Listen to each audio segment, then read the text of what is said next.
தமிழ் தேசிய உறவுகளுக்கு தமிழ் குரலின் அன்பு வணக்கங்கள். மக்கள் பிரச்சனைகளுக்காக களத்தில் தொடர்ந்து செயல்பட்டு வரும் நாம் தமிழர் கட்சியின் முக்கிய செய்திகள் இதோ உங்களுக்காக.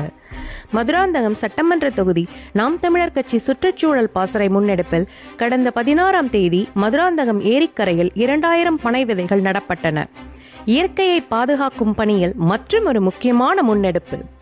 பெருந்துறை சட்டமன்ற தொகுதி திருப்பூர் மாவட்டம் ஊத்துக்குளி ஒன்றியம் சர்க்கார் பெரியபாளையம் ஊராட்சியில் மலை போல் தேங்கி கிடந்த குப்பை கழிவுகள் குறித்து நாம் தமிழர் கட்சி சார்பில் புகார் மனு அளிக்கப்பட்டது. அதன் தொடர்ச்சியாக தேங்கியிருந்த குப்பைகள் தற்போது அகற்றப்பட்டுள்ளன. நாங்குநேரி சட்டமன்ற தொகுதி ஆயர்குளம் பகுதியில் சகோதரி சாந்திக்கு நாம் தமிழர் கட்சி சார்பில் தையல் இயந்திரம் வழங்கப்பட்டு அவருடைய வாழ்வாதாரத்திற்கு உதவும் முயற்சி மேற்கொள்ளப்பட்டது.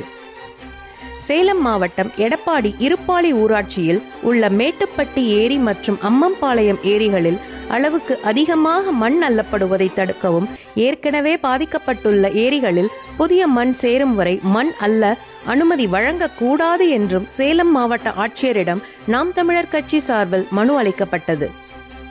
இயற்கை பாதுகாப்பாகட்டும், மக்கள் வாழ்வாதாரமாகட்டும், மக்களின் உரிமைக்கான குரலாகட்டும் நாம் தமிழர் கட்சி தொடர்ந்து களத்தில் நிற்கிறது. இத்துடன் இன்றைய முக்கிய செய்திகள் நிறைவடைகின்றன.